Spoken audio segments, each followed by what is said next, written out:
أعوذ بالله من الشيطان الرجيم. بسم الله الرحمن الرحيم. إن الحمد لله نحمده ونستعينه ونستغفره ونعوذ بالله من شرور أنفسنا ومن سيئات أعمالنا. من يهده الله فلا مضل له ومن يضلل فلا هادي له. أشهد أن لا إله إلا الله وحده لا شريك له وأشهد أن سيدنا محمدا عبده ورسوله. اللهم صل على سيدنا محمد وعلى آله وصحبه وبارك وسلم أجمعين. سبحانك لا علم لنا إلا ما علمتنا إنك أنت العليم الحكيم. وقال رب اشرح لي صدري ويسر لي أمري واحلل عقدة من لساني يفقهوا قولي. أما بعد. Tuan-tuan dan puan-puan para jemaah sekalian, Assalamualaikum warahmatullahi wabarakatuh. Ya, alhamdulillah malam ini kita panjatkan kesyukuran yang tidak terhingga kepada Allah Subhanahu wa taala kerana telah memberikan keizinan kepada kita untuk hadir pada malam ini untuk sama-sama kita meraihkan tetamu kita yang datang dari jauh yang dalam rangka untuk menyampaikan tausiahnya. Semalam beliau berada di kota Kinabalu dan alhamdulillah pada hari ini berkesempatan untuk sama-sama dengan kita masyarakat Tawau di Masjid Al-Kausar yang penuh barakah ini. Jadi mudah-mudahan tuan-tuan Allah Ta'ala memberikan kesehatan dan kesejahteraan buat anda semua yang berada di sini. Mudah-mudahan kedatangan kita pada malam ini akan diganjar sebesar-besar pahala oleh Allah Subhanahu wa taala, insyaallah. Oke tuan-tuan, kami selaku pengajar daripada Al-Quds Travel mengalu-alukan sekali lagi kedatangan Al-Fadil Ustaz Haji Dasat bin Latif, seorang penceramah yang terkemuka yang tidak perlu diperkenalkan lagi. InsyaAllah pada malam ini akan menyampaikan sebuah tausiah yang berjudul Hijratul Rasul. Tapi tuan-tuan dan puan-puan, sebelum saya menyerahkan mikrofon ini kepada Al-Fadil Ustaz, ingin saya mewarwankan sebentar ketika ceramah ini berlangsung akan diadakan kutipan derma daripada Aman Palestin. Mudah-mudahan ada sokongan kita untuk saudara-saudara kita, saudara seagama kita yang sedang berperang, yang sedang ditindas oleh Yahudi laknatullah di Palestin sana. Jadi mudah-mudahan derma yang kita berikan pada malam ini akan dapat membantu dan menjadi saksi di depan Allah Subhanahu wa taala bahawa kita juga satu hati dan juga satu kata dengan mereka. Insyaallah, boleh tuan-tuan? Jadi tanpa membuang masa lagi, saya menjemput dan mempersilakan Al-Fadil Ustaz Haji Dasat bin Latif. Al-waktu wal makan falyatafaddal bil mashkur.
Assalamualaikum warahmatullahi wabarakatuh.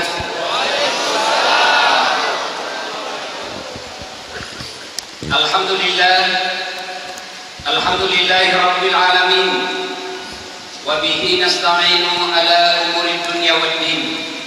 Asyhadu an la ilaha illallah wa asyhadu anna Muhammadan abduhu wa rasuluh.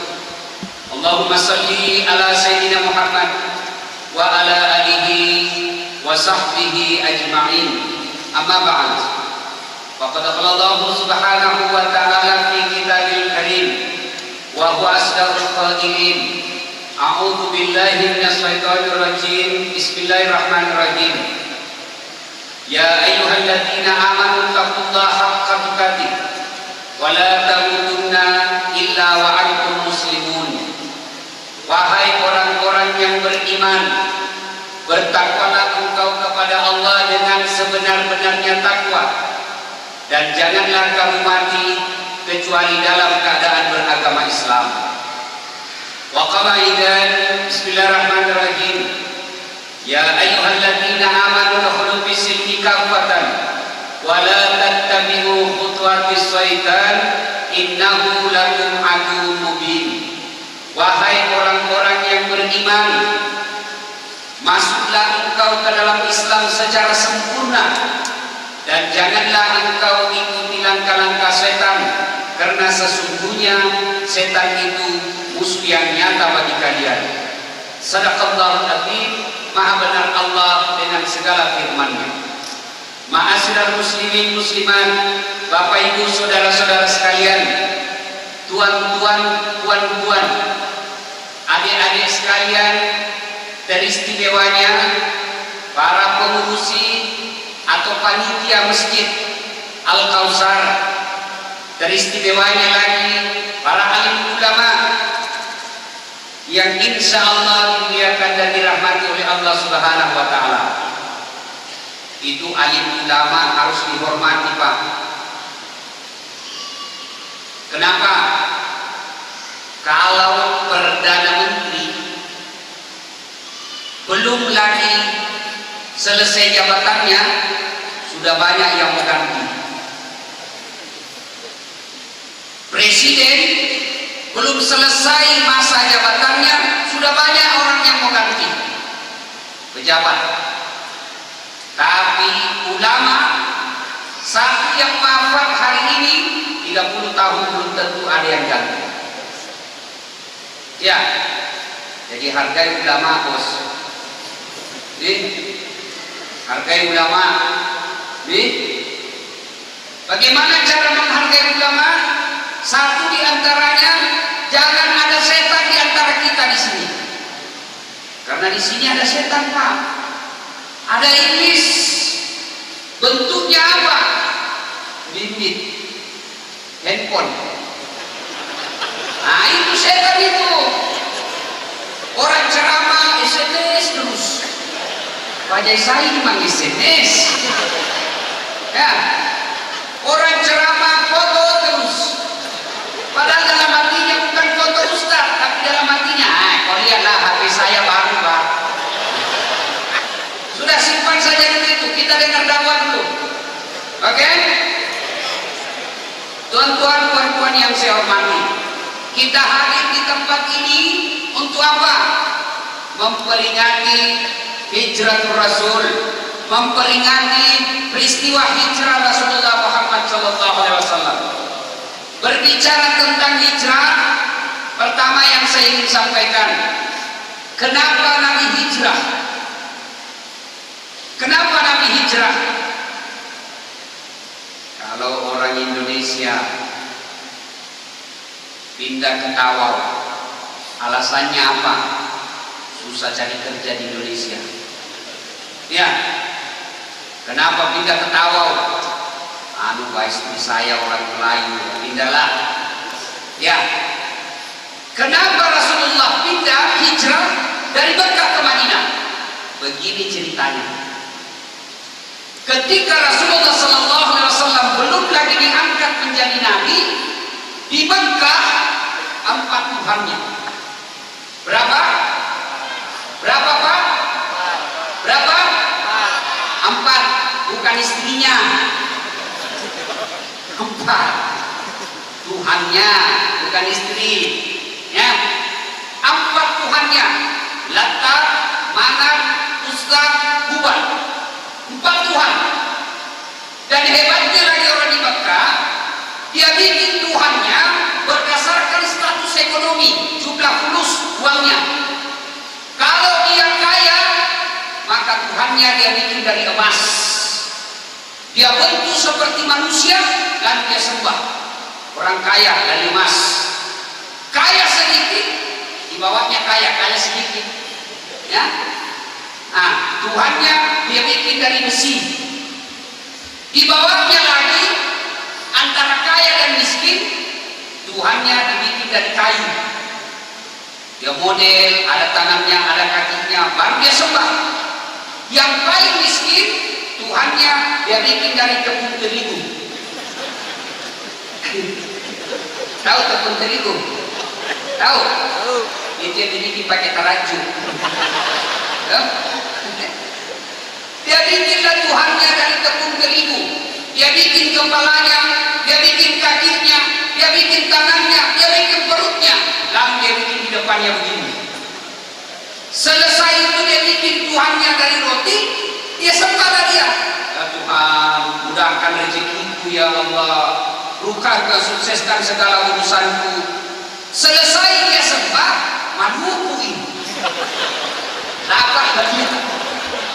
Namanya orang miskin. Lapar, dia tengoklah Tuhannya.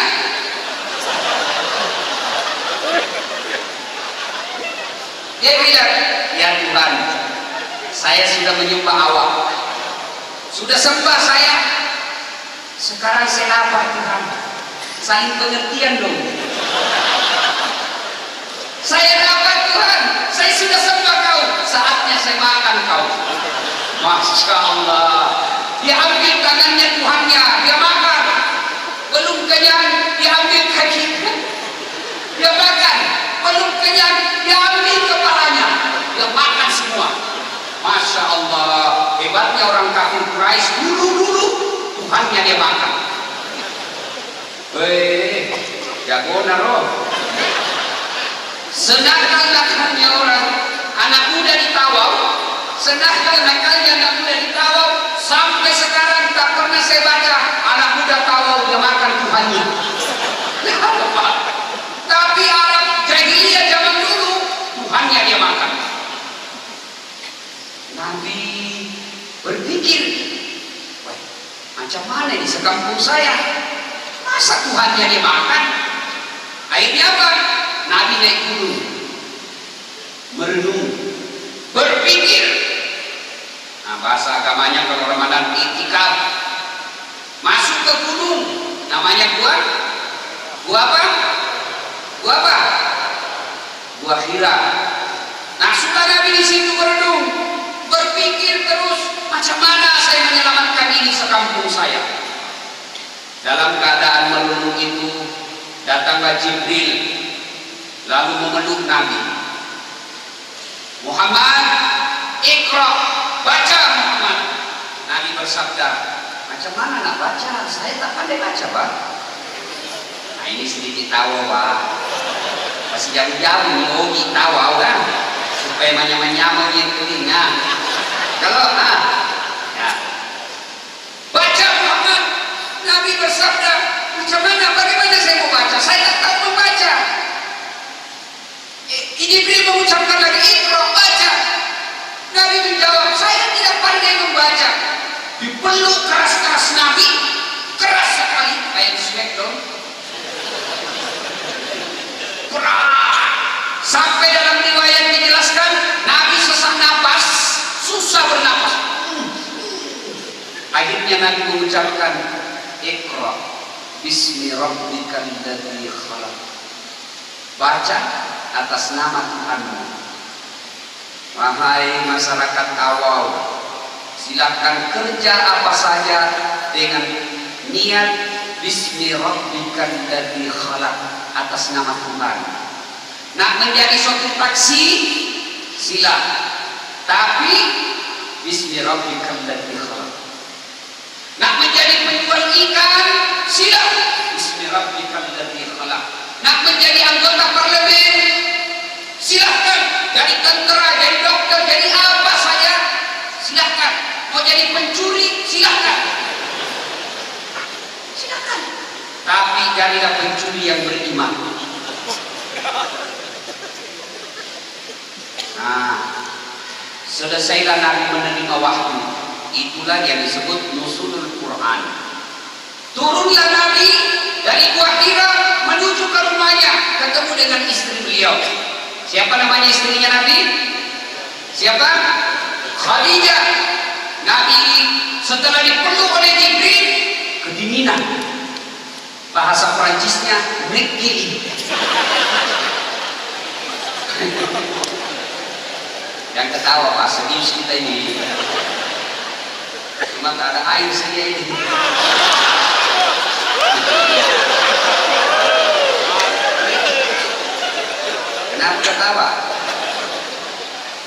langsung sama Jibril. Nabi kedinginan. Karena beliau kedinginan, ketemu Jibril, baliklah di rumahnya. Balik ini pulang. Nah, saya biasa ditanya kalau saya ketemu di Kuala Lumpur, Ustaz, bila nak balik? Tak balik-balik lah. Perlu kedinginan. Lalu Nabi berkata kepada istri beliau Khadijah, ya Khadijah, selimuti saya kedinginan, selimuti saya. Nabi memerintah istrinya, minta tolong, selimuti saya istriku. Khadijah karena dia istri Nabi yang soleha, begitu dapat perintah selimuti saya, Khadijah menjawab, sami'na wa ata'na, saya dengar dan saya taati. Itu istri yang soleha. Kalau diperintah tidak banyak tanya. Istri Nabi, istri kita di rumah, la ilaha illallah, diperintah malah memerintah kembali, diperintah malah diinterogasinya kita kayak polis menangkap orang. Saya kedinginan, saya itu selimuti saya. Apa kata istri kita? Dari mana kok?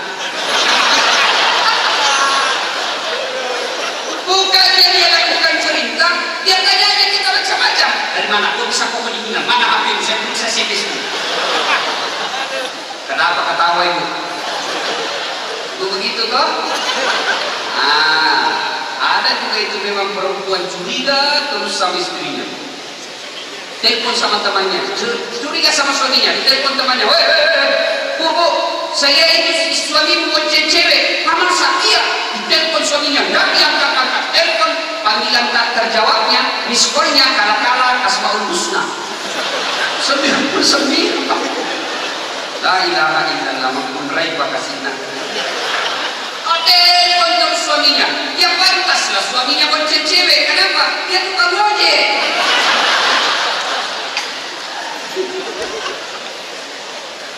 Hikmah pertama tadi, biasakan basmalah. Ya, adik-adik ini yang remaja-remaja semua saya punya handphone. Saya senang sekali kalau ditawau, banyak anak remaja pergi pengajian. Alhamdulillah. Kalau tempat-tempat lain malam minggu, mereka pergi pantai, mereka pergi tempat rekreasi. Alhamdulillah, pemuda-pemuda tawau malam Ahad seperti ini datang pengajian. Amin, masya Allah, berkah. Saya doakan mudah-mudahan cepat dapat jodoh. Bukannya sudah punya istri. Amin guys. Mangmoa. Alhamdulillah ya. Nah, hikmah pertama ada ini, nyalakan handphone. Bismillahirrahmanirrahim. Bunyikan motor. Bismillahirrahmanirrahim. Starter lagi motornya. Bismillahirrahmanirrahim. Dorong mobil mogok. Bismillahirrahmanirrahim. Begitu didorong lari mobil, dia tinggalkan kita. Ayo, nak pakai baju. Bismillahirrahmanirrahim. Hikmah pertama, biasakan bismillah. Kalimatnya gampang, ucapannya gampang. Kita sudah hafal, kita sudah hafal betul. Dan kenapa kita tidak mau mengulang dan melakukan itu? Karena kita digoda setan. Minum bismillahirrahmanirrahim. Dan itu bismillah, Pak, dia bisa mampu membedakan mana yang halal, mana yang haram. Coba kalau Bapak bismillah, kalau anu salah, tidak mungkin kita bismillah itu. Saya ingat waktu saya pengantin baru. Masih ingat waktu pengantin baru, Pak? Itu hebatnya pengantin baru. Sampai selalu mau diulang. Penyakit saya sekarang ini, setiap saya dipanggil pergi ceramah pengantin, saya rasanya mau pengantin lagi. Wah, itu kalau kita malam pengantin pertama nak udah baca doa dulu, sholat sunnah dulu 2 rakaat. Selesai itu menghadap kepada istri, kita baca bismillah sambil buka baju. Bismillah.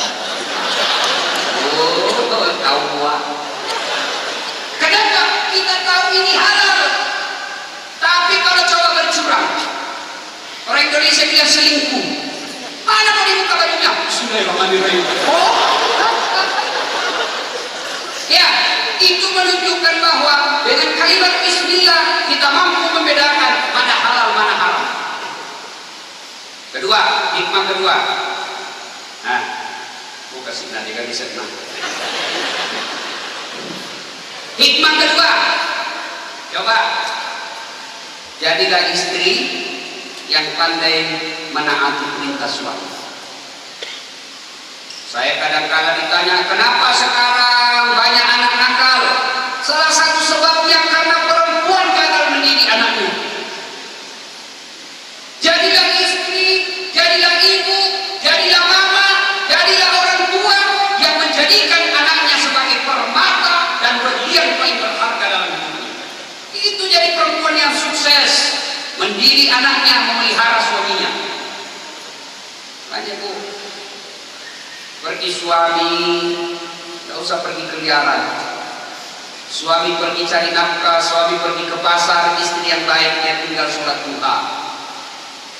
Datang suaminya, dek, bikinkan dulu kopi. Siap kak, aman. Tidak ada gula, biar tidak pakai gula. Itu istri yang baik. Jangan malah diperintah, malah merintah kembali. Perintah sekali, sedikit lagi gajinya. Oh. Ya, juga suami, kita juga pun suami harus baiklah kepada istri. Kadang-kala saya heran, banyak manusia sopan kepada istri tetangga, sopan kepada istri jiran, sama istrinya sendiri kasar. Gimana Allah mau senang kepada kita?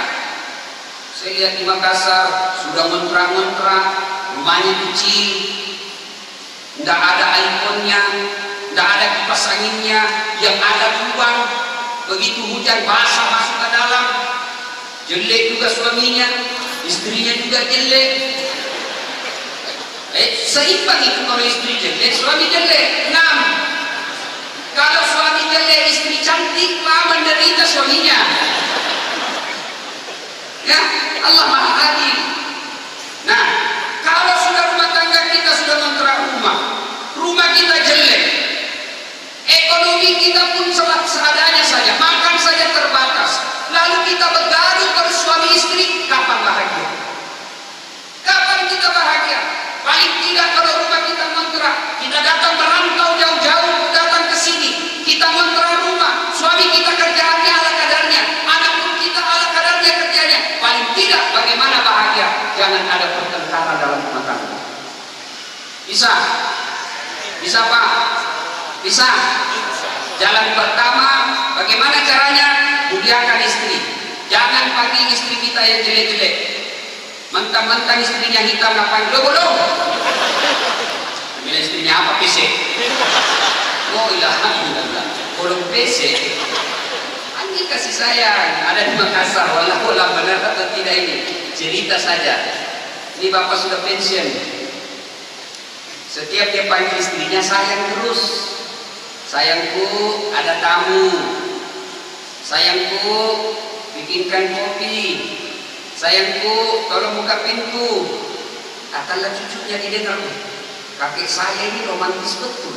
Setiap dia panggil nenekku, dia panggil sayang. Bilalah sama kakek, romantisnya panggil nenek sayang terus. Jangan sini kau dulu nak. Kenapa? Jangan ribut, saya lupa namanya nenekmu. Tuan-tuan, puan-puan yang saya hormati, ya, hikmah yang kedua, jadilah suami yang santun kepada istri dan jadilah istri yang sopan kepada suaminya. Dengar ibu, dengar ini baik-baik. Andai saja kata Nabi, manusia boleh sujud kepada sesamanya manusia, maka perempuan, istri, saya wajibkan sujud di depan suaminya. Itu kata Nabi. Siap-siap bapak, servis sama istri dengan baik besok. Bahkan Nabi jelaskan, haram hukumnya seorang wanita puasa sunnah tanpa izin suami. Saya ulang, jangankan keluar rumah, puasa saja, puasa Senin Kamis haram ibu lakukan tanpa izin suami. Contoh, besok hari Senin, Ibu mau puasa tanpa izin suami haram. Kenapa? Siapa tahu. Suami pulang dari pasar bawa taksi, naik spandingnya, mendri tekanan.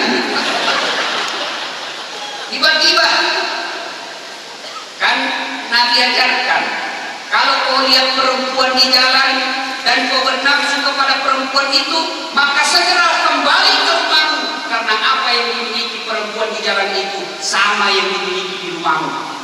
Nggak percaya, periksa besok. Yang ketawa anak muda ini urusan orang tua. Ya, nah tiba-tiba di jalan suami kita ada perempuan yang goda. Karena suami kita orang baik yang terhindar dari maksiat, dia bilang lebih baik pulang ke selera asal. Sampai di rumahnya, mak, jodoh Jadi lah istrinya ada panjang. Apa? Apa sih?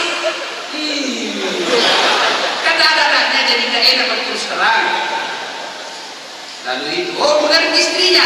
Lalu dia katakan istrinya, apa ini juga ini? Orang puasa. Istri seperti ini laknat Allah bagi dia. Bahkan ibu berpahala kalau buka puasa untuk suaminya. Puasa kita besok pak. Ibu-ibu, saya ulang, tidak boleh puasa Senin Kamis satu sunnah tanpa izin suami. Apalagi kalau pengantin baru. Jangan coba puasa Senin Kamis pengantin baru. Sakit kepalanya suami. Saya bilang, dicatuh ini. Orang tahu pengantin baru puasa terus. Nah, tuan-tuan, puan-puan yang saya hormati, sudah lanjut kisah. Nabi kemudian mulai berdakwah. Kalau tadi awalnya kita dengar apa Tuhannya orang kafir Quraisy di Mekah, apa Tuhannya, Nabi datang dakwah. La ilaha illallah, tiada Tuhan selain Allah, Muhammad Rasulullah, Muhammad utusan Allah. Nabi jelaskan, jangan sembah kecuali Allah, jangan menyembah kecuali Allah. La ilaha illallah. Wah, mendengar ini Abu Jahal marah. Bagaimana ini ajarannya Muhammad ini bisa merusak kita punya agama nenek moyang? Masa Tuhan satu, 4 saja Tuhan susah dia urus kita. Dia pikir begitu, 4 saja Tuhan kita, masih ada yang miskin, apalagi kalau cuma 1. Nah, akhirnya kafir Quraisy marah dengan ajaran Nabi. Siapa yang masuk Islam, Abu Jahal umumkan, siapa yang masuk Islam kami tangkap, siapa yang masuk Islam kami siksa, siapa yang masuk Islam kami bunuh. Akhirnya apa? Nabi dakwah sembunyi-sembunyi. Kenapa? Kalau dakwah terang-terangan ditangkap dan dibunuh. Kenapa waktu itu? Karena orang Islam sedikit dan pada saat itu lebih banyak kafir Quraisy. Nah, pelajaran yang ketiga, tauhid. Saya yakin di sini warga Tawau tidak ada lagi sembah patung, tidak ada lagi bikin patung lalu disembah, tidak ada. Tapi saya dengar-dengar kabar masih ada yang suka potong ayam serba hitam. Bila di kampung dulu manipulasi. Hitam kakinya, hitam dagingnya, hitam tandiknya, hitam jempolnya, baru dipotong. Sudah itu dikasih telur 5, sudah itu ada pisang, ada onde-onde. Lalu kemana? Kasih baki. Lalu kemana? Bawa di pantai, dorong neneknya. Oh, nenek tarimai. Mak dorong, mak sorong-sorong. Kalau ada yang begitu, tuan-tuan, puan-puan, biar dia puasa Senin Kamis, biar hitam jidatnya gara-gara sholat, tahajudnya tiap malam, tadarus tiap hari. Tapi kalau masih percaya seperti itu, batal syahadatnya, hancur akidah Saya ulangi, kalau ada di antara kita yang masih percaya ada kekuatan-kekuatan nenek-nenek yang didorong-dorong memotong sapi, memotong kambing, dia persembahkan ke laut, dia persembahkan ke sungai, biar hitam jidatnya gara-gara sholat, tahajudnya tiap malam, Senin Kamis dia lakukan, berjamaah di masjid, tapi demi Allah batal syahadatnya, hancur amal-amalnya. Hati-hati. Kalau dulu memang, sekarang tidak boleh lagi. Dulu nenek-nenek kita, leluhur-leluhur kita, memang kasihan belum ada dakwah, tidak ada buku agama dia baca. Jangankan baca buku agama, mau belajar agama saja tembak sama penjaga. Sekarang tidak boleh lagi karena kita sudah belajar agama. Ini kita biasa orang dari Indonesia kan suka begitu. Tapi Ustaz, bacakan dulu nenekku. Sudah dibacakan nenekku satu bagi. Nenekku. Sudah lagi dia bilang, neneknya istriku. Nenekku. Ini Ustaz senapan rasa. Banyak sekali neneknya. Akhirnya bilang jamak saja Al-Fatihah. Tidak boleh lagi seperti itu. Baca doa, anjuran agama. Tapi yang menjadi salah karena kita ada keyakinan tidak bisa berdoa kalau tidak ada pisang, tidak bisa berdoa kalau tidak potong ayam, tidak bisa berdoa kalau tidak bola bala seperti itu. Salah. Ada pisang, ada telur, tidak ada telur, tidak ada sopok, boleh baca doa. Bahkan saya kalau disuruh baca, ada sopok di depan saya tidak mau baca. Kenapa? Mengganggu konsentrasi. Bayangkan kalau saya lapar, lalu ada paha ayam di depan, ada ketan, ada onde-onde, mulutku baca Fatihah, dalam hatiku yang mana Indonesia. Begitu mendekat Ustaz Nabi, saya lebih dulu ini. Coba, tidak payah, tidak ada lagi macam itu. Ya, kalau masih ada keyakinan seperti itu, tinggalkan, istighfar, bertobat kepada Allah. Ya Allah, saya hilaf ya Allah. Malam ini saya sudah tahu, ya Allah, berikan saya hidayah dan ampunanmu, berikan saya kemampuan, tidak ulang lagi. Malah ada yang lebih parah, Pak. Apa itu? Oh, dia bilang ada kembarnya di sungai. Buaya. Kembar sama buaya. Dia bilang, nak, JP kok. Ada kembarnya itu di sungai. Mana ada manusia kembar sama binatang? Dari mana dapat informasi? Apa ada dalam ayat? Apa ada dalam hadis? Tak ada. Kita beragama ada aturannya. Kita beragama ada kitab yang harus kita pegang. Apa itu? Al-Quran. Apa itu? Hadis. Tidak ada Quran, tidak ada hadis. Pegang perkataan ulama. Siapa ulama? Ulama yang belajar ilmu agama, bukan mereka yang bilang gade, katanya. Siapa katanya? Yang ketawa senyum sini. Minum dulu, bos.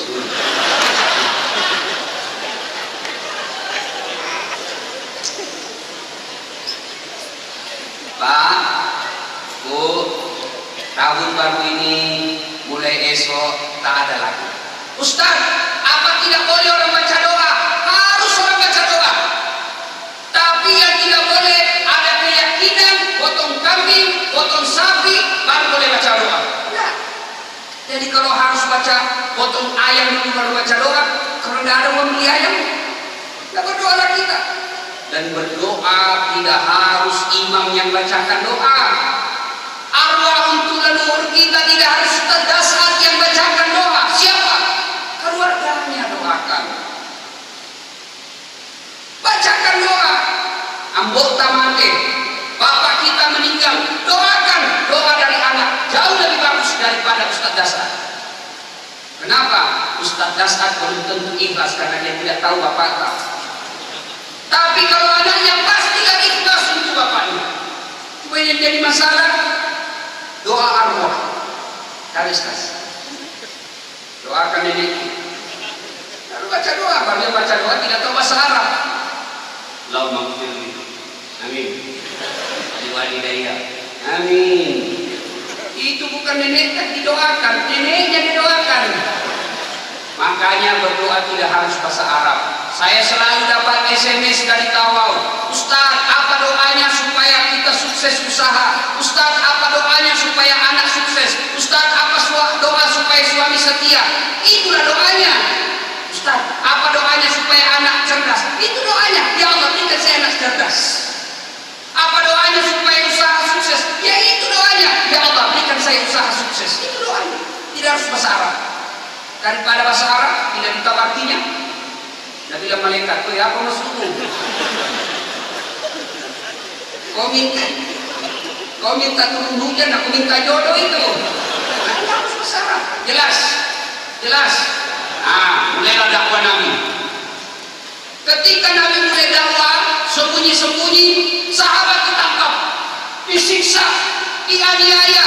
Bahkan ada Ammar bin As namanya, Ammar bin As, disiksanya. Ada lagi namanya Yasir,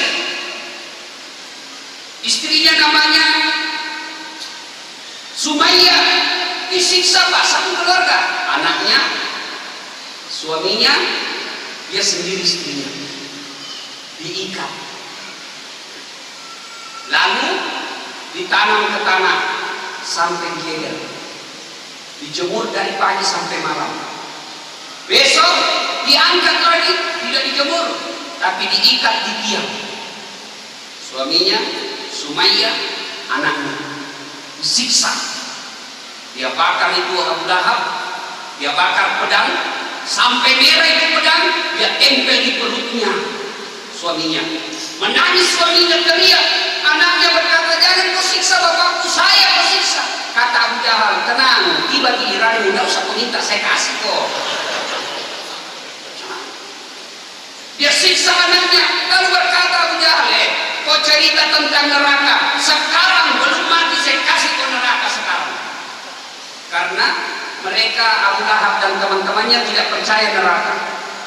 Dia bilang, "Kau cerita tentang neraka, agamamu bercerita tentang akhirat, agamamu bercerita tentang siksa dan api neraka. Sekarang saya siksa kau, meskipun kau tidak mati, saya kasih ketemu kau neraka." Itu hebatnya Abu Jahal, kurang ajar. Nah, tuan-tuan yang saya hormati, dakwah sembunyi-sembunyi. Nanti mulai dakwah terang-terangan ketika apa? Umar bin Khattab masuk Islam. Kisahnya seperti ini. Umar, dia uruskan pedangnya, dia mau pergi bunuh Nabi. Ceritanya apa? Dia bilang, "Umar, ini gara-gara Muhammad orang bertengkar, ini gara-gara Muhammad orang di Mekah bersaudara, adik kakak, bapak anak bermusuhan gara-gara ajarannya Muhammad." Akhirnya dia bilang, "Lebih baik saya bunuh Muhammad, baru saya menyerahkan diri, saya dibunuh juga, dua saja yang mati, aman kampung."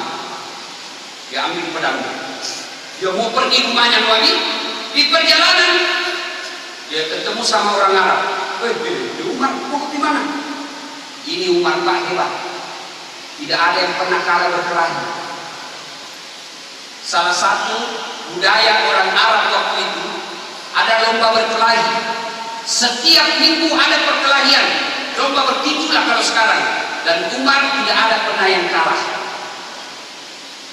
Umar menuju ke rumah Muhammad, ketemu orang Arab.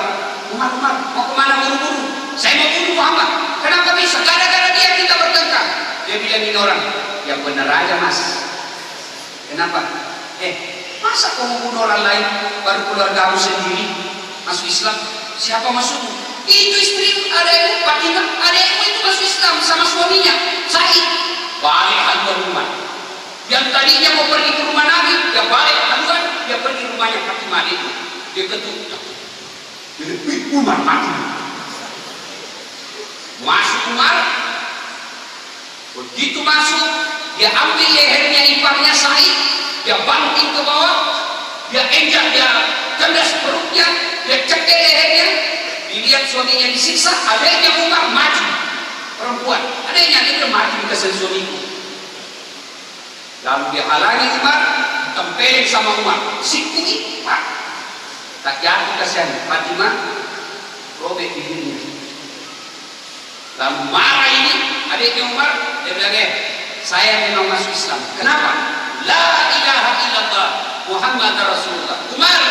Umar, kata adiknya, Umar, kau boleh kuasai badan kami, kau boleh siksa badan kami, kau boleh siksa fisik kami, tapi demi Allah kau tidak bisa menguasai akidah. Kenapa? Saya masuk Islam. Mau kok? Itu kalau orang kita di sana. Umar heran, jagonya ini adikku ini. Barusan dia berani lawan saya. Akhirnya dia lihat adiknya robek bibirnya mengeluarkan darah. Umar tergugah. Perlu Bapak ketahui, Umar itu keras orangnya, tapi lembut hatinya. Akhirnya Umar balik dulu ke belakang, dia pegang kepalanya. Dia berpikir, barusannya ini adikku lawan, pasti ada sesuatu ini. Akhirnya apa? Tiba-tiba dia lihat gumpal-gumpalan kertas. Dia lihat, apa itu? Dia ambil pakai, tidak boleh kau pegang. Itu masuk Al-Quran, tulisan-tulisan ayat, surat Taha. Surat Taha. Dia baca, dia bilang, mari, tidak boleh. Kamu orang kafir, mari saya membaca, tidak boleh. Baca ini, kau dulu. Kalau kamu pegang ini, bersihkan dulu dirimu. Umar bin wudu, akhirnya dia ambil. Dia baca surat Taha. Lalu Umar berpikir, apa bahayanya ini ayat? Ini bagus ini. Ini ke ayat yang ditakuti orang-orang Mekah. Tidak beres otaknya ini orang Mekah ini. Tergugah Umar. Akhirnya apa Pak? Dia bilang, di mana Muhammad? Aina Muhammad? Kata adiknya, untuk apa? Saya tidak mau kasih tahu kok. Di mana Muhammad? Tidak boleh. Kasih dia di mana Muhammad? Kenapa kan? Saya mau ketemu. Baik maksudnya. Datanglah Umar ke Darul Arqam. Di dalam Darul Arqam ada Rasulullah, ada Abu Bakar, ada Abdullah bin Mas'ud, ada Bilal, kemudian sahabat ada 7 orang. Datang Umar dengan pedang sampingnya, ketuk pintu. Dari dalam berkata, Umar bawa pedang, makin kacau. Tapi Hamzah radhiyallahu anhu berkata, tenang bos, tenang. Kalau Umar datang dengan maksud baik, maka kita sambut dia dengan baik, hidayah Allah. Kalau dia baik.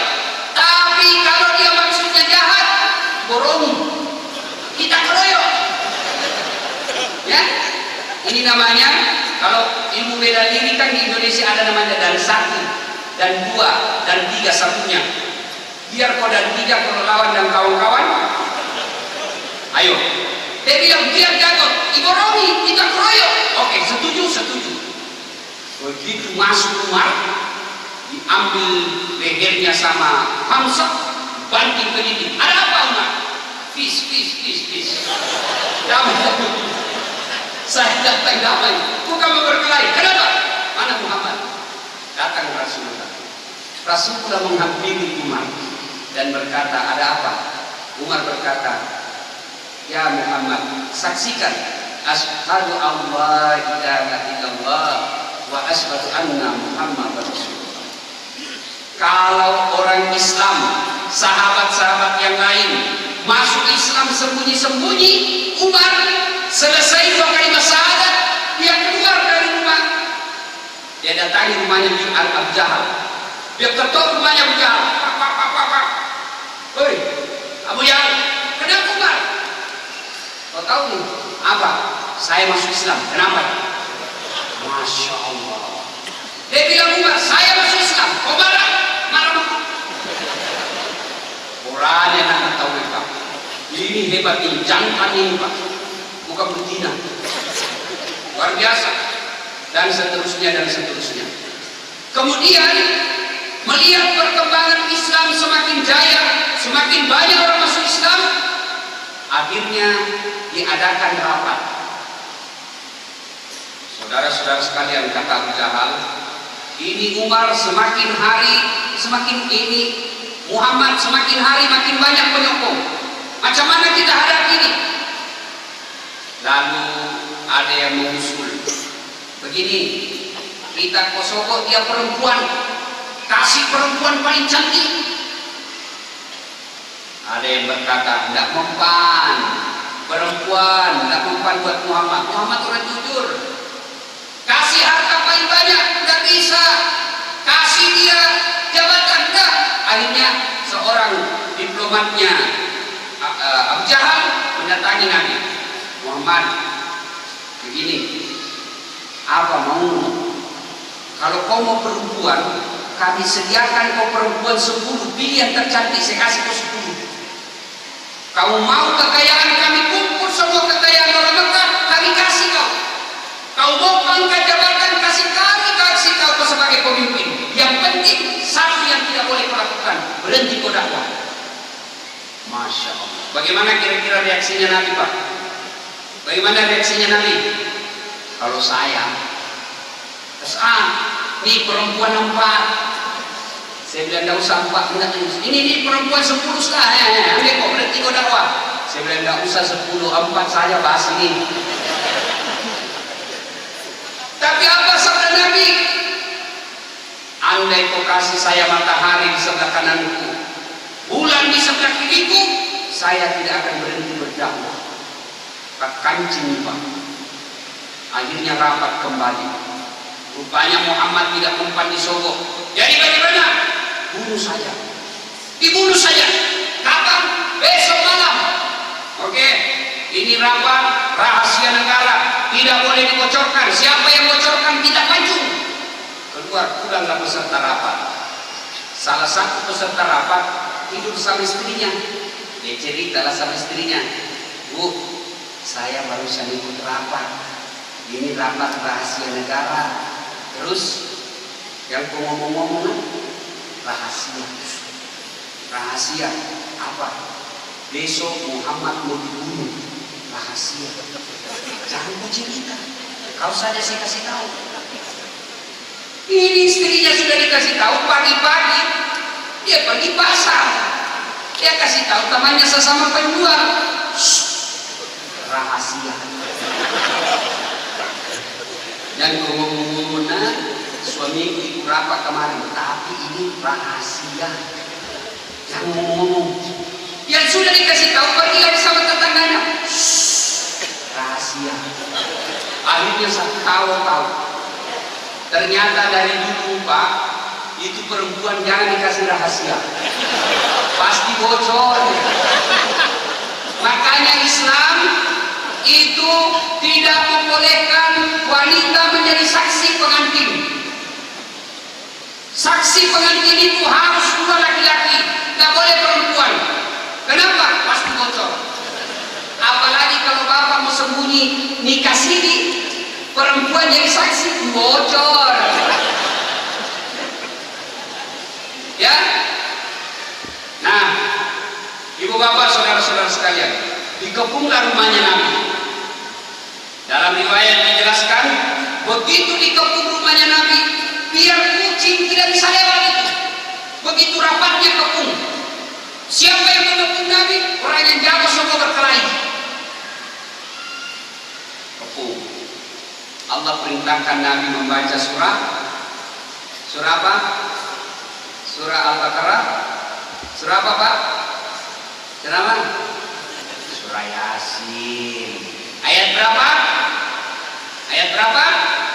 Ayat 9. Apa bunyinya? Apa bunyinya?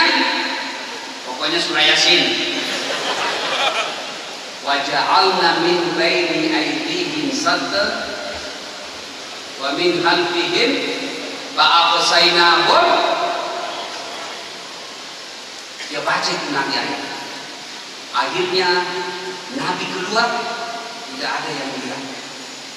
Ayat itu kan terjemahannya, di samping kanan mereka kami pasang dinding, di samping kiri mereka kami pasang dinding, di depan mereka kami pasang dinding, di belakang mereka kami pasang dinding, sehingga Nabi keluar tidak ada yang melihatnya. Ini biasa orang baca ketika ada pemeriksaan polis. Begitu dilihat polis, ja'alna min baini aydihim sadda wa min khalfihim.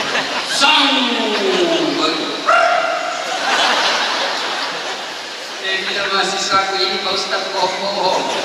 Kenapa kau bilang bohong? Ini saya baca itu Ustaz. Kenapa saya ditangkap? Kenapa bisa kau ditangkap? Saya tidak pakai helm. Saya menemukan ayat yang salah kau yang dongo. Pastinya kau polisi tidak pakai helm. Ya, itu ayat tidak boleh disalahgunakan Pak. Ya, nah, pergilah Rasulullah. Tidak ada yang melihatnya. Pergi Rasulullah, dikejarlah oleh kafir-kafir Quraisy karena Abu Jahal membuat pengumuman, barang siapa yang boleh menangkap Muhammad hidup-hidup, kami kasih hadiah 100 ekor onta betina hamil. Tidak ada suaminya. Onta tidak ada suaminya hamil, biasa. Namanya binatang. Tapi sekarang banyak juga perempuan saingan sama binatang. Hamil gak ada suaminya. Makanya itu. Nikah baik-baik. Ya, anak muda, cewek, jangan percaya sama laki-laki yang lagi jatuh cinta. Banyak bohongnya. Percaya deh, kalau laki-laki jatuh cinta, semua bohong dia kasih tahu. Sampai saya bilang, kalau orang lagi jatuh cinta, kalau cinta sudah bicara, tai kambing rasa coklat. Tapi kalau cinta sudah berjalan, tai kambing coklat. Bisa dia pindah bedakan mana coklat mana tai kambing. Tapi kalau cinta sudah berlalu, biar bagaimana enaknya coklat tetap tai kambing. Langsung putus cinta Pak. Perempuan, tolong jaga diri, jangan percaya sama laki-laki. Ya, ini laki-laki begitu jatuh cinta sama anaknya orang, mana buktinya kalau kau sayang saya? Mana buktinya? Bukti apa kau cari? Ya, dedek, ini yang perempuan nih, garis-garis. Kalau ada laki-laki minta bukti, bilang, ambil kertas, saya tulis, cap jempol. Tulis di situ, saya berjanji sepenuh hati akan menunggu abangku. Setelah dia dapat kerja dan bagus agamanya, saya siap menerima lamaranmu kapanpun juga. Bismillahirrahmanirrahim. Itu baru bukti. Bukti dibawa jalan-jalan. Nah, tuan-tuan yang saya muliakan, kejarlah Nabi. Dikejar. Nabi sembunyi di gua apa? Gua Zur. Nabi bersembunyi bersama Abu Bakar Siddiq. Saat itu Abu Bakar Siddiq bersama Nabi capek tertidur. Bangun, wih ada Jahal di depan. Abu Bakar berkata mati. Tidak apa mati ini Muhammad diruntuki. Nabi hanya bersabda, Abu Bakar, la tahzan, innallaha ma'ana. Jangan kau cemas Muhammad, jangan kau ragu Abu Bakar, jangan kau takut Abu Bakar. Innallaha ma'ana, Allah bersama dengan kita. Akhirnya apa? Allah turunkan pertolongan. Bukan murna babil, bukan malaikat, tapi siapa yang turunkan apa yang diturunkan Allah? Tahu Pak, yang diturunkan Allah? Tahu? Laba-laba. Tahu laba-laba? Tahu? Bahasa Bugisnya Spiderman. Garangkan. Masya Allah. Pernah lihat sarang laba-laba? Pernah tengok sarang laba-laba? Itu sarang laba-laba rapuh, lebih kuat jenggot daripada sarang. Sarang laba-laba simpan di atasnya balkoin, pensil, rusak itu sarang laba-laba. Biiznillah, dengan izin Allah, sarang laba-laba yang begitu rapuh mampu mengalahkan kekuatannya kafir Quraisy tentara pilihannya. Apa kata Abu Jahal? Tidak mungkin ada Muhammad. Kalau ada Muhammad di dalam, pasti rusak ini sarang laba-laba. Maknanya apa? Percaya pertolongan Allah. Adik-adik sekalian, tuan-tuan para perantau yang datang dari negeri kita, datang ke sini cari nafkah menjadi warga Malaysia, jangan pernah putus asa. Wala tayasu min rauhillah. Jangan kau putus asa, percaya akan ada pertolongan Allah. Tidak mungkin Allah tidak menolong kita selama kita dekati Allah. Mau punya rumah yang baik, mau punya kereta yang baik, mau kirim uang bisa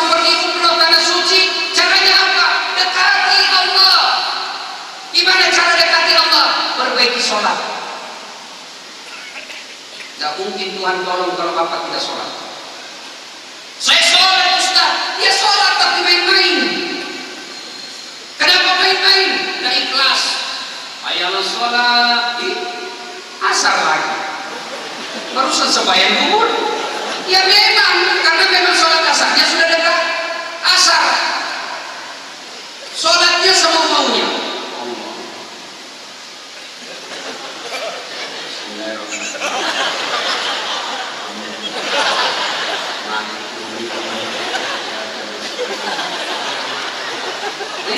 Tidak semangat.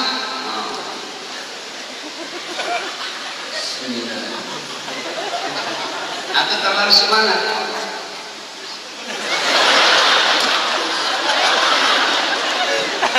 Ketawa baru birunya yang kena.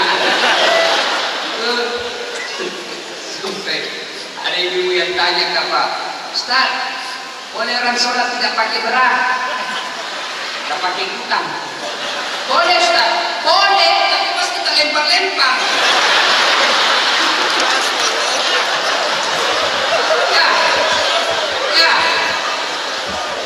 Ya, kita sholat, tapi sholat kita pakai celana yang ada kencingnya. Terutama kita ini yang laki-laki, yang biasakan kencing berdiri, berhenti mulai besok. Kencing berdiri peluang kena najis celana kita pasti besar. Kenapa? Ketika kencing berdiri, percikan-percikan najis melengket di celana. Meskipun satu tetes tidak boleh dipakai sholat.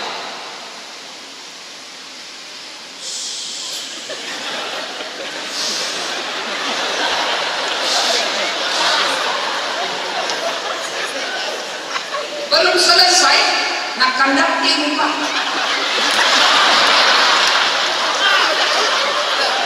Ini ketawa baru dia dikena semua. Tak boleh. Ya, macam mana Allah mau ridha dalam sholat kita kalau kita ada najis? Baju, baju yang kita pakai harus halal. Halal kainnya, tapi cara memperolehnya haram. Tak boleh dipakai sholat. Dia pakai beli baju uang riba, dia pakai beli baju hasil tipu, dia pakai beli baju hasil sogok. Jangan pakai baju seperti itu menghadap Allah. Allah tidak mau. Perempuan sholat, tapi karena banyak nikahnya, wudunya begini saja. Nikah Pak Kumbo. Ini perempuan kita sekarang kan suka dia dandan mukanya. Dia model kasih lebih dia sudah seperti itu. Tiba waktu sholat, bedaknya tebal, tidak kena air pipinya, tidak sah sholatnya. Tuan-tuan, anak muda ini yang panjang kukunya, hati-hati. Bapak panjang kuku lalu ketika wudhu tidak dicuci-cuci masuk, tidak sah wudhunya, tidak sah wudhu, tidak sah sholat. Itu semua sebabnya kita sholat tapi hidup kita susah. Kenapa? Kita main-main sholat. Apalagi semenjak ada batu, cincin batu Pak. Biar takdir main-main. Allah.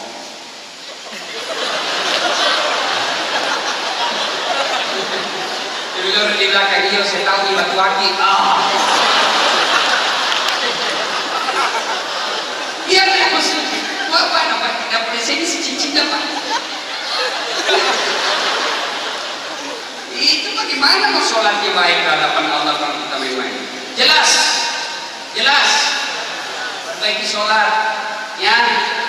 Sudah 5 waktu cukup? Tidak cukup 5 waktu. Tambah sunnah-sunnah. Rawatib.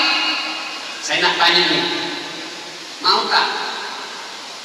Bapak Ibu mau punya tanah dari jalan depan masjid ini sampai kilo 8, batu 8. Mau punya tanah? Mau punya tanah sebanyak itu? Mau? Dari depan masjid sampai batu 8 dekat rumahnya dibacok? Mau? Mau? Lebih dari itu Allah kasih. Berapa panjangnya dari sini ke batu 8? Tidak seberapa itu. dunia dan isinya. Allah kasih dunia isinya. Dengan cara apa? Sholat sunnah fajar. Sholat sunnah 2 rakaat sebelum bapak sholat subuh wajib. Itu pahalanya lebih berat bumi itu 2 rakaat daripada dunia dan isinya. Ambil itu dunia dan isinya. 2 rakaat. Coba. Kapan dilakukan Ustaz? Kalau bapak sholat subuhnya tepat waktu. Kalau sholat subuhnya jam 7, boleh lewat Mucidaka. Sampai kemanakah itu sholat subuh terlambat, dia matikan lampu, baru dia tutup kembali pintu, dia kasih gelap. Ya, coba. Ada lagi sholat Pak. Bapak mau butuh pertolongan, harapkan pertolongan Allah. Mau dibantu Allah, mau ditolong Allah. Ada lagi namanya sholat sunnah hajar. Sholat sunnah hajar paling sedikit 2 rakaat, paling banyak 8 rakaat. Silahkan. Sholat hajat boleh di masjid, sholat hajat boleh di rumah orang kaya, sholat hajat boleh di rumah orang miskin, sholat hajat boleh bagi orang sehat, pun sholat hajat boleh bagi orang sakit. Silakan. Adik-adik remaja sudah lontang-lanting ke sana kemari tidak dapat jodoh, sholat hajat. Ya Allah, saya sudah capek menjomblo, sementara uang panai makin mahal. Ya Allah, kalau saya menjomblo terus, saya takut berdosa kepadamu ya Allah. Saya takut berzina ya Allah. Bukakan pintu jodoh bagiku ya Allah. Masa Allah tidak kasih kita? Bapak-bapak juga yang masih mau kawin lagi. Minta. Minta Pak. Betul. Minta sama Allah. Saya selalu berdoa, ya Allah, saya sudah ikhlas menerima istriku yang cantik dan soleha. Saya sudah sangat mensyukuri istri ini. Jika engkau masih menambah jodoh bagiku, saya ikhlas menerimanya. Dia dengar istriku dari belakang langsung didorong kepalaku, enak tahu. Serius, doa minta Allah sebaik-baik tanpa minta. Kenapa? Karena Allah tidak mengharapkan dari bapak. Minta sama manusia tidak dikasih. Contoh, Ustaz, minta HP tak Ustaz? HP tak dulu Ustaz. Saya tidak mau. Kenapa? Saya juga mau HP. Bapak minta kepada Allah. Apa yang bapak minta Allah tidak mengharapkan. Allah tidak apa sih? Butuh itu kan porno di sini. Tidak mengharapkan apa yang bapak mau. Bapak mau kesehatan, Allah kasih dengan catatan perbaiki cara mintanya. Gimana cara mintanya? Perbaiki sholat. Masa Allah tidak kasih kalau kita minta? Nah kita bukan mau merampok. Ya Allah, sudah 20 tahun saya merantau ke sini.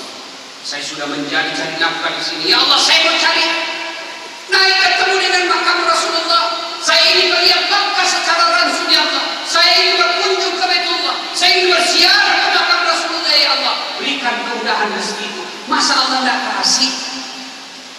Bapak tidak minta uang untuk pergi ke Bali lihat pantai.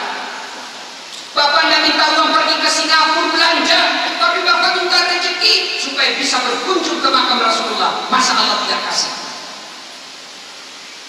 Sudah dapat, ya sudah daftar di Al-Quds. Dia terus mengangkat di sini, mengerti tapi sedikit. Ya, Bapak Ibu saudara-saudara sekalian. Nah, sudah. Percayalah Allah akan menolong kita selama kita dekat dengan Allah. Ya, keluarlah Nabi. Jangan mulai sengsara sahabat di Madinah. Kenapa? Sudah berhari-hari tidak ada kabar dari Nabi. Sahabat yang ada di Madinah mulai cemas. Mati kasihan kita. Karena waktu itu belum ada handphone Pak. Nah sama kalau sekarang terlambat boleh ditelepon istri. Bu, saya terlambat. Kenapa? Jam. Bu, saya terlambat. Kenapa? Kempes ban mobil. Itu kalau dulu tidak ada. Jadi sahabat semua menduga-duga. Sudah dibunuh Rasulullah ini. Lama-lama muncullah debu-debu dari balik-balik bukit.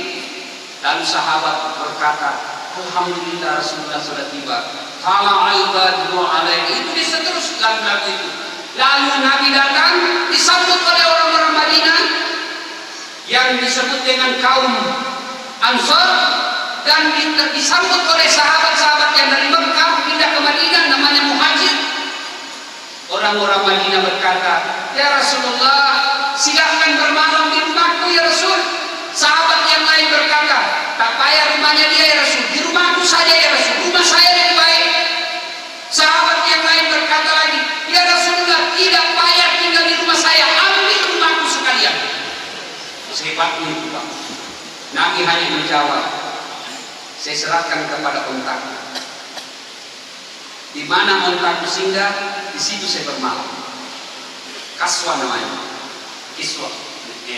Kalau sarungnya Ka'bah namanya kiswa. Kalau ontanya Nabi namanya kaswa. Nah, benar. Onta jalan, singgah. Disitulah Nabi membuat rumah. Lalu berikutnya Nabi buat masjid. Maknanya, jika nak sukses sebuah negara, nak hebat sebuah negara, perhatikan masjid. Tuan-tuan, datanglah ke masjid. Saya yakin sini Pak rame-rame masjid. Di Tawo ini di mana-mana Pak masjid penuh. Apalagi kalau subuh. Oh, penuh orang Pak. Sampai di luar. Tidak ada di dalam. Sebenarnya ada caranya kalau mau orang datang ke masjid. Ini cerita teman saya Ustaz di Makassar. Ini dia punya taman, komplek perumahan taman. Di dalam perumahan itu, taman itu ada orang kaya, ada yang tinggi pangkatnya, ada yang tinggi sekolahnya, ada yang kuat olahraga. Tapi suatu ketika tukang azan, Pak Doja, tukang azannya, dia tutup pintu masjid. Lalu jam 9 pagi dia azan. Allahu Akbar, Allahu Akbar. Orang semua dalam taman itu dari jam itu. Azan apa yang Ustaz ini? Subuh bukan, duhur bukan. Datanglah mereka satu-satu ke masjid. Dia bilang ini polisi. Ustaz, kau sudah gila ya? Kenapa Bapak? Berhenti kau azan. Tidak bisa diberhentikan. Kenapa? Dia sudah pintunya dikunci. Azanlah terus itu sampai habis. Begitu habis, ini Ustaz selesai azan, dia datang dan temui orang, buka pintu sambil ketawa-ketawa. Bilang Pak polisi, ini gila ini Ustaz. Seandainya kau bukan kau Ustaz, saya tangkap kau penjara. Jadi meresahkan orang. Kenapa Pak? Kamu gila ya? Kenapa? Azan apa ini? Subuh bukan, duhur bukan. Lalu dia bilang, bagaimana Pak? Saya azan subuh jam 5, Bapak tidak datang. Saya azan duhur jam 12, Bapak juga tidak datang. Azan saya tidak datang.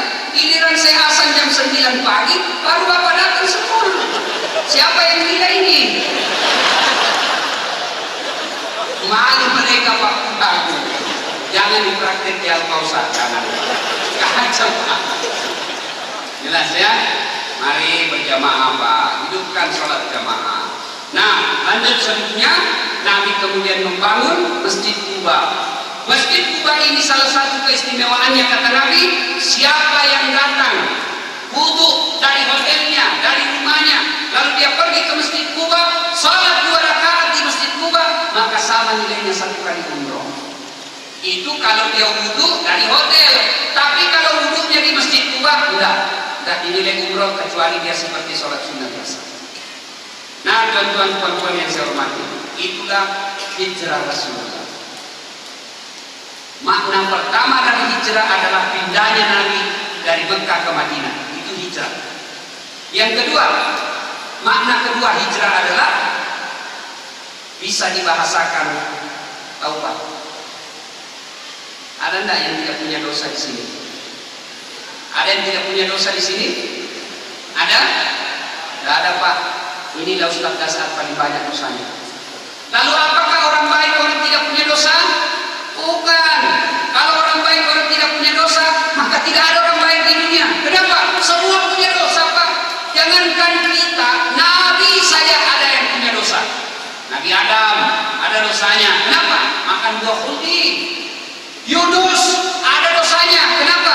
Dia sangka buruk kepada Allah. Nuh ada dosanya. Kenapa? Gagal mendidik anaknya. Isa alaihissalam ada dosanya. Kenapa? Disembah oleh umatnya jadi Tuhan. Tuh, Nabi itu Pak Nabi ada dosanya.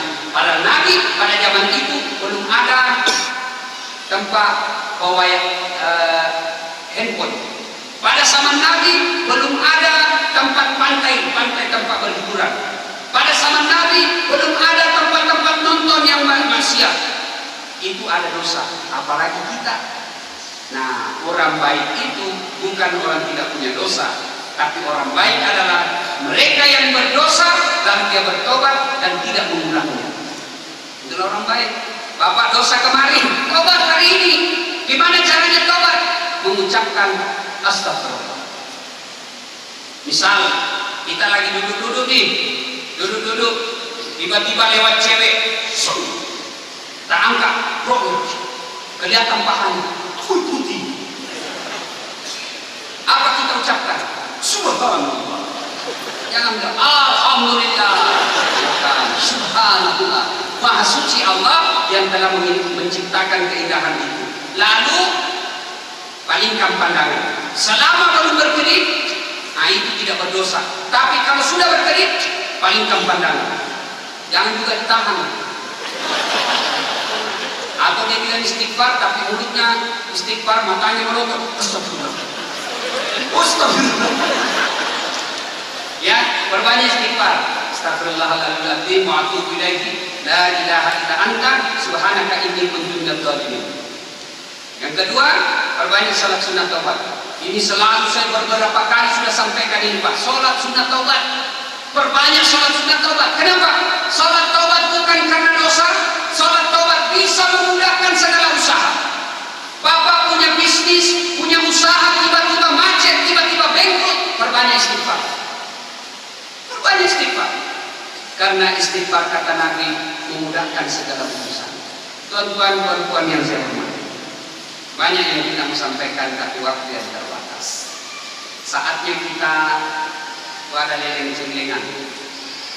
Silakan diisi semaunya, semampunya, seikhlasnya. Mau 1 ringgit boleh, 2 ringgit boleh. Bapak yang punya rumah itu belum tentu kita miliki, tapi yang kita miliki adalah yang kita sudah dermakan. Pernah dengar ceritanya orang pelit yang selalu saya istilahkan sekte, pikir jalan. Nah, lewat itu celengan Pak, langsung diambil dunia dompetnya. Dia cari yang paling kecil, dia isi 1 ringgit. Sudah diisi 1 ringgit, ditepuk pundaknya sama anak muda dari belakang. Tapi Pak, dikasih uang 100 ringgit. Dia bilang ini bapak hebatnya ini anak muda. 100 ringgit dia sumbangkan. Dia kasih masuk itu celengan uangnya. Begitu sudah masuk, dia bilang mohon maaf Pak, itu tadi uangnya yang jatuh dari kantong. Apalagi sudah masuk. Begitu pelitnya ini orang, dia pergi cari saya itu Pak celengan. Dia bilang ini salah masuk ini.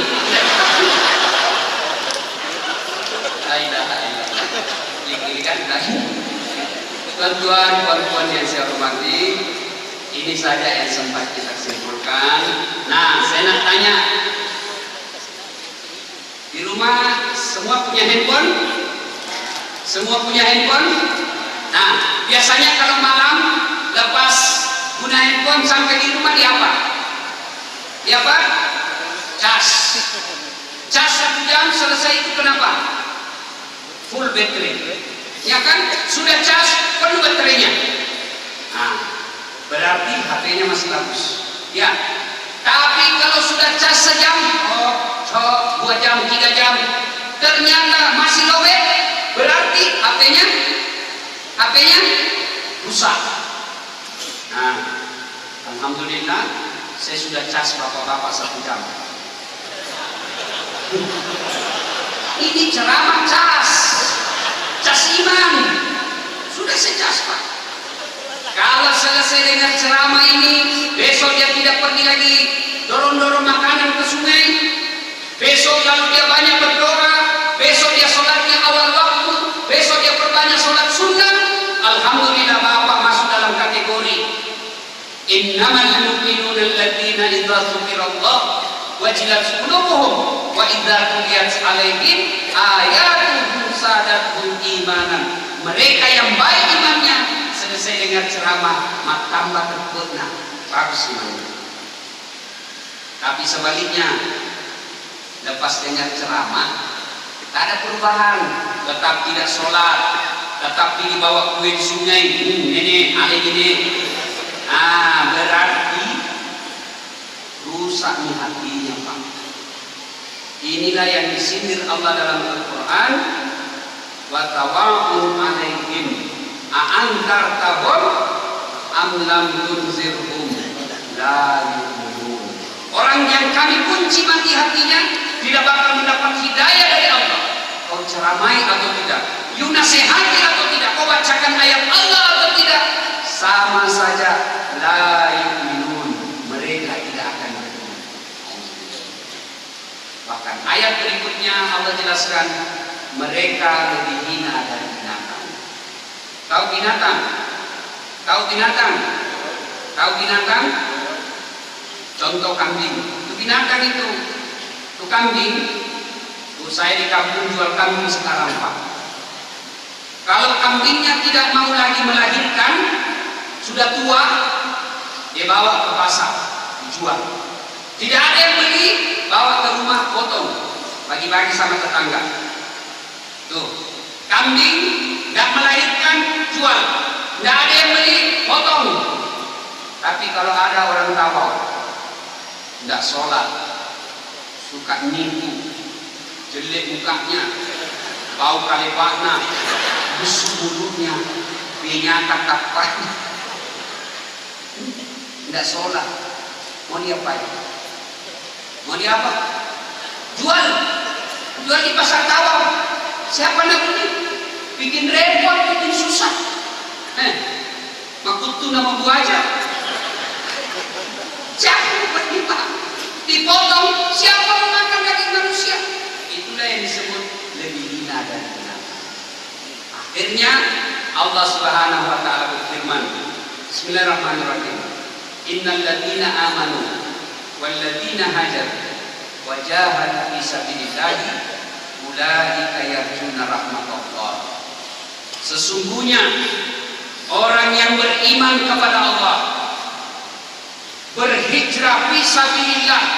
Berhijrah maknanya bertobat, pindah dari apa yang dilarang menuju apa yang diperintah, pindah dari dosa kepada ibadah. Lalu dia berjihad fi sabilillah, bersedekah, membantu kegiatan-kegiatan mukmin.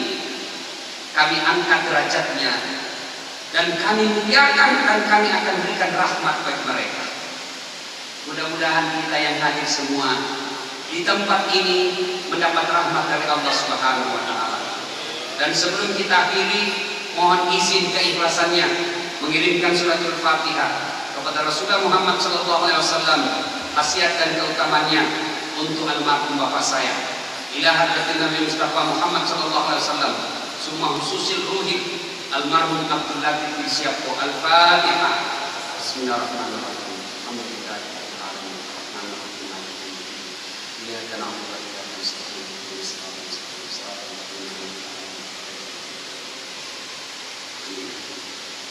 Terima kasih.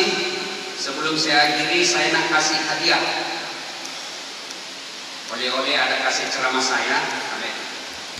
Ini hanya ada 10 keping, belum ada dijual dan belum ada di YouTube. Ini berbicara tentang hijrah Nabi. Saya ceramah di Istana Wakil Presiden Indonesia, Masjid Sunda Kelapa namanya, Istana Timbalan Wapres. Saya tidak jual. Saya tak jual, tapi kalau mau diganti dengan dinding tak apa-apa. Serius. Kalau saya jual ada harganya, tidak saya kasih harga. Ya, mau ganti boleh, tidak mau ganti pun tak apa. Ya, saya nak tanya dulu. Saya mau tanya, yang bisa jawab saya kasih hadiah. Pertanyaan pertama, yang boleh jawab saya kasih hadiah. Siapa setiap apa? Perusahaan apa yang mengundang Ustaz Dasar ke sini? Nah, itu anak muda, itu anak-anak. Sini, siapa nama? Nah, sini. Kita doakan mudah-mudahan orang tuanya menjadi orang yang bahagia. Nah, mana main? Jangan dulu pulang. Yang pulang duluan kita doakan tidak dapat jodoh. Nah, pertanyaannya, siapa neneknya Ustaz Dasar? Nah, jawab. Siapa nenekku? Nah. Ih, kenapa ketawa? Nah. Ayo, siapa? Oh, tidak tahu, berarti tidak jadi kasih hadiah. Jadilah ya. Siapa yang mengundang Ustaz Dasar? Apa? Al-Qudus. Al-Qudus. Baca baik-baik. Al-Qudus atau apa? Al-Quds. Itu waktu pertama kali saya datang di sini tahu Pak, saya bilang banyak betul SD di sini. Pasal setiap saya lihat SDN PHD. Apa ini SDN? Karena di Indonesia SDN itu sekolah dasar negeri. Ternyata SDN sendirian berhak. Boleh tahan Pak. Nah ini ya. Nah kau tengoklah baik-baik. Mudah-mudahan kau jadi ustaz. Ya. Berikutnya lagi. Nah, saya nak tanya lagi. Apa nama tajuk ceramah kita malam ini? Nah, apa? Apa tajuk? Baju merah. Nah, sinilah kau. Saya senang sekali baju merah, warna merah juga ini. Ini baju khas Ustaz Dasar. Nah, siapa nama? Rapa sini. Ya. Hajilah Suku tanya, kasih dia pertanyaan.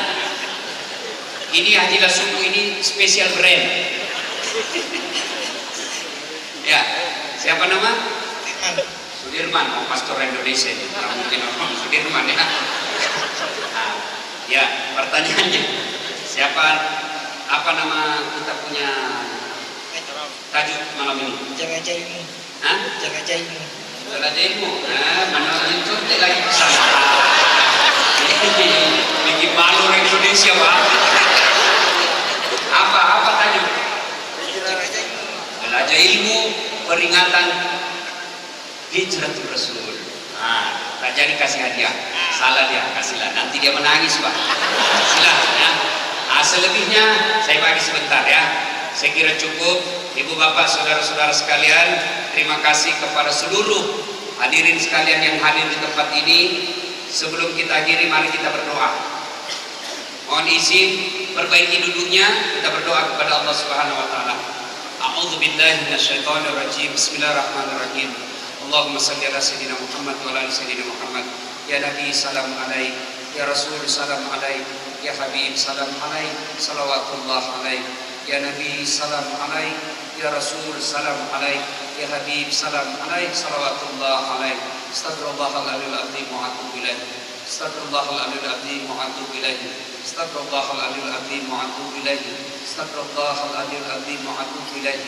La ilaha illa anta subhanaka inni kuntu minadh dhalimin.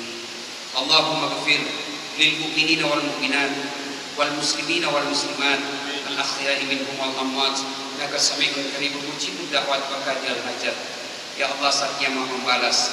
Ya Allah Zat yang Maha membalas. Ya Allah Zat yang Maha membalas. Balaslah segala kebaikan orang-orang yang telah mewakafkan waktu, harta dan ilmunya untuk acara ini. Balaslah segala kebaikan orang-orang yang telah mewakafkan waktu, harta dan ilmunya untuk acara ini. Muliakan keluarganya, bahagiakan keluarganya, sukseskan segala usahanya, sukseskan segala bisnisnya, dan jika kalah menghadap kepadamu, hadapkan dalam iman dan Islam. Ya Allah ya Rabbi ya Karim, Zat yang memberi hidayah, berikanlah hidayah kepada kami semua yang hadir ya Allah. Berikanlah hidayah kepada kami semua yang hadir di tempat ini ya Allah. Berikanlah hidayah kepada kami yang hadir di tempat ini ya Allah. Jadikanlah langkah-langkah kami adalah ibadah di sisi. Jadikan langkah kami penghapus dosa-dosa kami. Jadikan langkah-langkah kami amal-amal kebaikan di sisi-Mu ya Allah. Ya Allah, wujudkan segala cita-cita harapan kami ya Allah. Wujudkan segala cita-cita harapan kami ya Allah. Ya Allah ya Rabbi ya Karim, Zat yang menentukan rezeki kami, Zat yang menentukan segala penghasilan kami. Jika rezeki kami di atas langit, turunkan ya Allah. Jika masih dalam tanah, munculkan. Jika masih jauh, dekatkan. Jika masih sedikit, cukupkan. Dan yang lebih penting dari itu ya Allah, berkahkan. Ya Allah ya Rabbi ya Karim, Engkau yang Maha mengetahui hati kami. Engkau mengetahui betapa kami mencintai harta kami. betapa kami mencintai anak-anak kami, betapa kami mencintai pangkat dan jabatan kami. Tapi kami mohon kepadamu ya Allah, bimbing hati kami. Jangan Engkau biarkan hati kami mencintai harta kami, mencintai keluarga kami, mencintai jabatan kami, melebihi cinta kami kepadamu ya Allah. Tuntun dan bimbinglah hati kami ya Allah. Ya Allah ya Rabbi Karim, Zat yang mencabut segala roh dari semua manusia. Cabutlah roh kami dalam keadaan muslim ya Allah. Cabutlah roh kami dalam keadaan beriman kepadamu ya Allah. Jangan Engkau biarkan kami larut dalam maksiat. Jangan Engkau biarkan kami larut dalam maksiat. Jangan Engkau biarkan kami menikmati maksiat ya Allah. Ampuni dosa dan kesalahan kami. Ya Allah ya Rabbi Karim, jika ada di antara kami yang sakit orang tuanya, jika ada di antara kami yang menderita orang tuanya, sembuhkanlah orang tua kami ya Allah. Sehatkan orang tua kami ya Allah. Jika ada di antara kami yang sudah lama tidak membesuk orang tuanya karena keterbatasan ekonomi ya Allah, tambahkan rezeki kami ya Allah, agar kami bisa balik kampung menghargai dan memuliakan orang tua kami. Tambahkan rezeki kami ya Allah, agar kami bisa balik kampung menghargai dan memuliakan orang tua kami ya Allah. Rabbana innana sami'na munadiyan yunadi lil iman an aminu bi rahmatika ya arhamar rahimin. Rabbana atina fid dunya hasanah wa fil akhirati hasanah wa qina adzabannar. Subhana rabbika rabbil izzati amma yasifun wa salamun alal mursalin walhamdulillahi rabbil alamin. Terima kasih. Lebih dan kurangnya mohon dimaafkan. Nun wal kalam yang masturun. Billahi fi sabilil haq. Wassalamualaikum warahmatullahi